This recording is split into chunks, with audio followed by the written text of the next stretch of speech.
Good morning, student. I am Aarti sir, your chemistry PGT. Today I will discuss chapter first, chemical reaction and chemical equation. Remaining some topics: effect of oxidation and reduction in everyday life. तो आज हम बात करेंगे effect of oxidation and reduction in everyday life. Oxidation और reduction का हमारे जो life में प्रतिदिन के या डेली के जो दैनिक लाइफ में क्या इफेक्ट होता है उसके विषय में आज हम पढ़ेंगे। Effect of oxidation and reduction in every day life, ये हमारा टॉपिक है। उसमें जो हम पढ़ेंगे वो हमारा जो टॉपिक होगा कोरोजन। इसके थ्रू हम कोरोजन एक्सप्लेन करेंगे। कोरोजन क्या होता है? Corrosion, what is corrosion? तो कह रहा है कि कोरोजन एक प्रोसेस होता है जिसमें हमारा मेटल का जो सरफेस होता है वो इटेन कर जाता है। किसके द्वारा? मॉइस्चर के द्वारा, एयर के द्वारा या केमिकल सबस्टेंस के द्वारा। तो इस प्रोसेस को हम क्या कहते हैं कि कोरोजन कहते हैं। तो इसको हम इस तरह एक्सप्लेन कर सकते हैं या इसको इस तरह डिफाइन कर सकते हैं।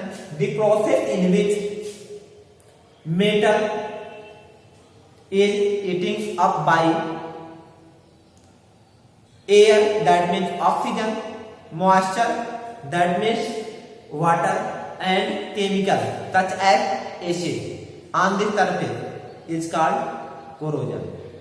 The most common examples of corrosion is rusting of iron. कह रहा है कि इसका जो हम देखते हैं सबसे easy example rusting of iron, जिसको हम कहते हैं लोहे में जंग लगना। तो ये प्रोसेस रस्टिंग ऑफ आयरन क्या होता है? कह रहा है कि जब हम आयरन मेटल के ऑब्जेक्ट को क्या करते हैं, इन एयर के कांटेक्ट में, दैट मीन्स ऑक्सीजन के कांटेक्ट में, या तो दूसरा हम कर सकते हैं एंड मॉइस्चर के कांटेक्ट में रखते हैं, कुछ समय के लिए रख देते हैं। तो हम कुछ समय के बाद देखते हैं उसके सरफेस पे क्या होता है, कवरिंग हो जाता है। उसका सरफेस रेड ब्राउन कलर का सबस्टेंस की कवरिंग हो जाता है। और रेड ब्राउन कलर का जो सबस्टेंस होता है वही हम कहते हैं वह रस्ट है। और रस्ट कैसे होता है? जब आयरन मेटल ऑक्सीजन के कांटेक्ट में आता है तो सबसे पहले आयरन थर्ड ऑक्साइड बनाता है, तो मतलब आयरन का ऑक्साइड होता है। जब आयरन का oxide in the presence of moisture या वाटर के कांटेक्ट में होता है, मतलब इसके प्रेजेंस में रिएक्शन करता है, तो हाइड्रेटेड आयरन थर्ड ऑक्साइड देता है, जो कि रस्ट का फार्मूला होता है। और इस प्रोसेस को हम क्या बोलते हैं? रस्टिंग ऑफ आयरन बोलते हैं। इसका हम जो केमिकल रिएक्शन है इसको हम दिखा सकते हैं रस्टिंग ऑफ आयरन का। ऑफ आयरन का जो केमिकल रिएक्शन होता है वो है Fe2O3। सबसे पहले मैं बोला कि आयरन जो मेटल है ऑक्सीजन से रिएक्ट करके आयरन थर्ड ऑक्साइड देता है, और फिर उसके बाद वाटर मॉलिक्यूल से रिएक्ट करता है, मींस मॉइस्चर से रिएक्ट करके हाइड्रेटेड आयरन थर्ड ऑक्साइड देता है, Fe2O3 H2 देता है, जो कि किसका फार्मूला होता है? रस्ट का फार्मूला होता है। तो ये तो हो गया क्या होता है कि कोरोजन में रस्टिंग ऑफ आयरन। अब हम बात करेंगे condition for rusting of condition necessary for rusting of iron. Condition necessary for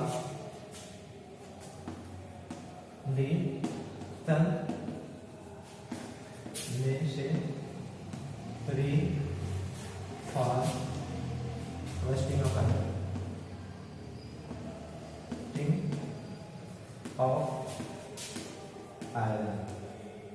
condition necessary for rusting of iron. तो यहाँ पे there are two condition necessary for rusting of iron. First name is in the presence of air, in the presence of air.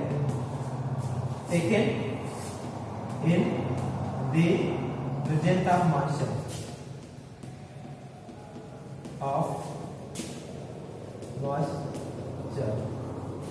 air, that means oxygen, moisture that means water। जैसा कि मैंने आपको अभी explain किया कि जो iron metal होता है वो क्या होता है, ऑक्सीजन के कांटेक्ट में आता है तो ऑक्सीजन का वो आयरन ऑक्साइड देता है, और उसके बाद इन द प्रेजेंस ऑफ मॉइस्चर और वाटर तो वो हाइड्रेटेड आयरन थर्ड ऑक्साइड देता है, जो कि रस्ट का फार्मूला होता है। तो यह उसके लिए दो जरूरी कंडीशन क्या होते हैं आपका, एयर एंड मॉइस्चर। अब हम बात करेंगे prevention of rusting of iron. कहते हैं हम आयरन को रस्टिंग होने से बचाते हैं, उसके विषय में बात करेंगे। प्रिवेंशन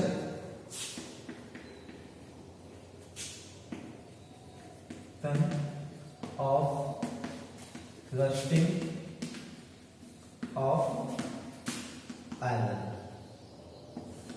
तो फर्स्ट हम बात कर सकते हैं, यहाँ पे बहुत से मेथड हैं जिसके द्वारा हम क्या है रस्टिंग ऑफ आयरन को प्रिवेंट कर सकते हैं, मतलब उसको हम लोहे में जंग लगने से बचा सकते हैं। First option, rusting of iron can be prevented by rusting of iron can be prevented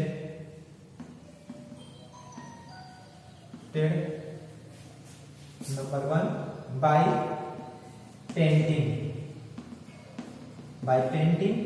number 2 by applying grease and iron, by galvanization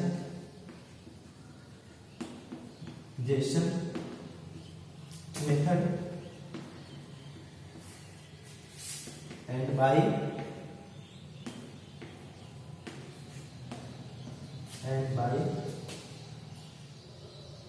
electroplating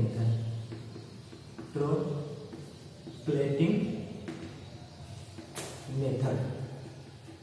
तो हम बात करेंगे कि हम कैसे प्रिवेंट करते हैं रस्टिंग ऑफ आयरन को, मतलब लोहे में जंग लगने से कैसे बचाया जाए।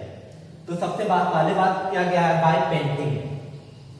तो जो आयरन का ऑब्जेक्ट है, सबसे पहले हम जो फर्स्ट पॉइंट है बाय पेंटिंग, उसकी बात करेंगे कि आयरन मेटल का जो ऑब्जेक्ट है उसके सरफेस को हम क्या करते हैं, पेंटिंग करते हैं।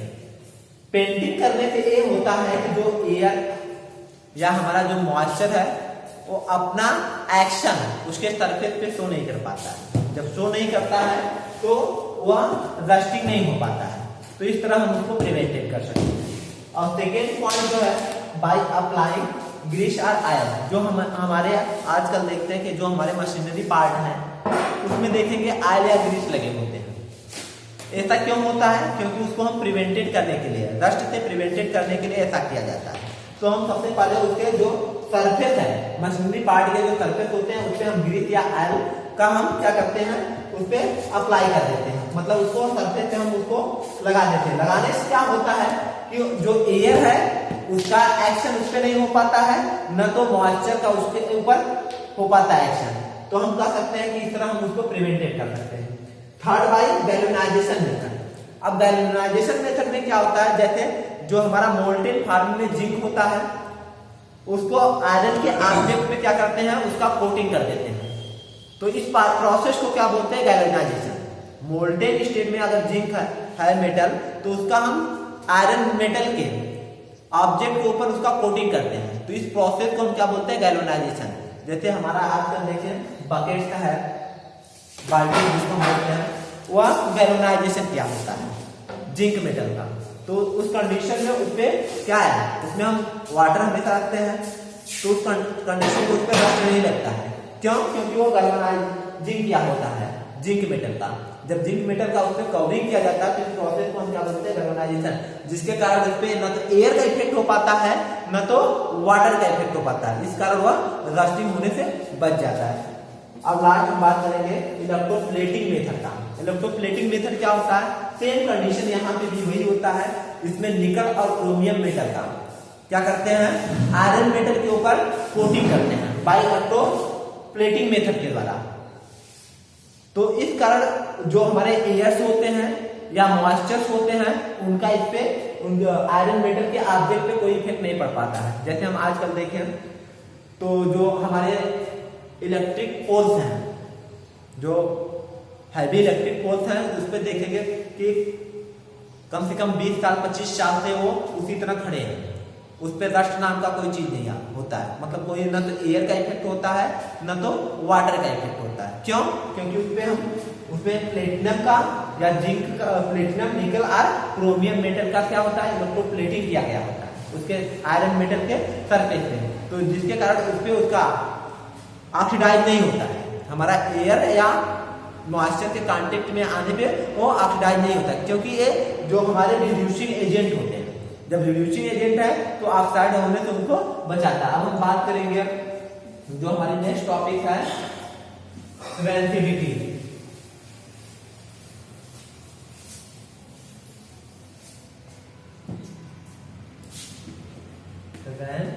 रेंसिडिटी क्या होता है? रेंसिडिटी होता क्या है? जैसे हमारे हम कह सकते हैं कि इसमें जो हमारे आयली या फैटी फूड मटेरियल्स होते हैं वो ऑक्सीजन के कांटेक्ट में या एयर के कांटेक्ट में आने के बाद क्या होते हैं, ऑक्सीडाइज हो जाते हैं, और कुछ समय के बाद उनका जो टेस्ट होता है या स्मेल होता है वो चेंज हो जाता है, मतलब अनप्लीजेंट स्मेल देने लगता है। और इस कंडीशन में हम कहते हैं कि जो हमारे फूड मटेरियल हैं वो रैंसिड हो गए। रैंसिड होने का मतलब होता है श्योर एंड स्टेल, खट्टा और बासी हो गया, तो इससे हम कहते हैं रैंसिड हो गया। और कह रहा है कि एक इस पे कंडीशन हम अप्लाई करते हैं जिससे क्या है, जो हमारे ये जो फूड मटेरियल होते हैं ऑक्सीडाइज हो जाते हैं। जब ऑक्सीडाइज होते हैं तो उनका स्मेल जो होता है अनप्लीजेंट होता है, अनप्लीजेंट स्मेल एंड टेस्ट होता है। तो इस प्रोसेस को हम क्या कहते हैं, कोरोजन कहते हैं। क्या कहते हैं? कोरोजन। तो हम इसको इस तरह डिफाइन कर सकते हैं कि they iron and food the iron and fat food material gives unpleasant smell after some time interval, then this is known as rancid. That means sour and stale. The condition produced by aerial oxidation of fat and iron food materials by unpleasant smell and taste is called rancidity। कहने का मतलब जो हमारे oily और fatty food materials होते हैं उनको हम कुछ समय के लिए क्या करते हैं, रख देते हैं, तो ऑक्सीजन के कांटेक्ट में आने पर या एयर के कांटेक्ट में आने पर उसका जो टेस्ट होता है या जो उसका ऑर्डर होता है दोनों चेंज हो जाता है। कहने का मतलब अनप्लीजेंट स्मेल को शो करता है या उसका टेस्ट भी अनप्लीजेंट हो जाता है। तो इस कंडीशन में हम कहते हैं कि यह रैंसिड हो गया है, और इस प्रोसेस को हम क्या बोलते हैं, रैंसिडिटी बोलते हैं। अब प्रिवेंशन ऑफ रैंसिडिटी, कैसे हम रैंसिडिटी मतलब किसी आयली और फूड मटेरियल को रैंसिड होने से बचा सकते हैं। तो उसके लिए सबसे पहले हम पहला जो प्रिवेंशन हम पढ़ेंगे, प्रिवेंशन ऑफ रैंसिडिटी, CDT। तो जो फर्स्ट प्रिवेंशन है बाय एंटीऑक्सीडेंट बाय एंटीऑक्सीडेंट बोला गया, बाय एंटीऑक्सीडेंट। दूसरा है by keeping food oil and fat food material in nitrogen, by keeping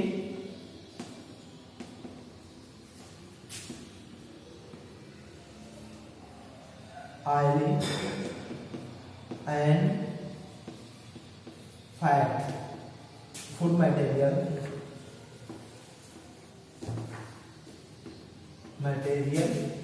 in nitrogen।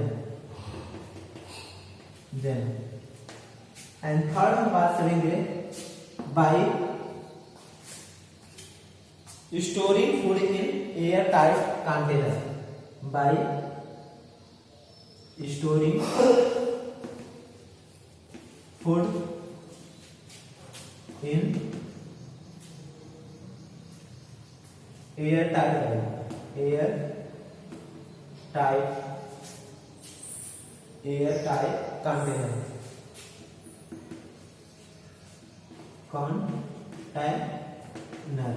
And जो लास्ट इसका है हम कैसे प्रिवेंट करते हैं, bye storing food away from light, by storing food away from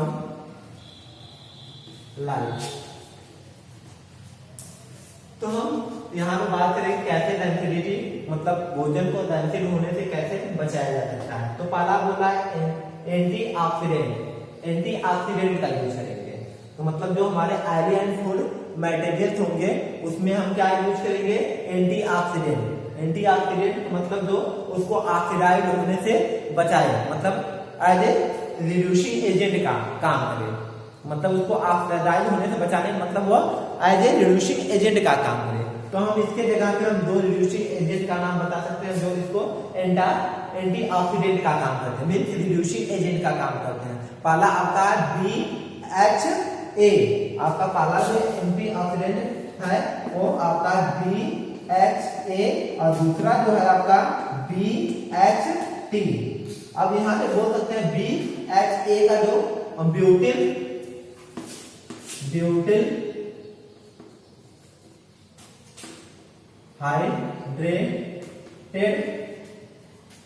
hydrated anisole and second butyl hydrated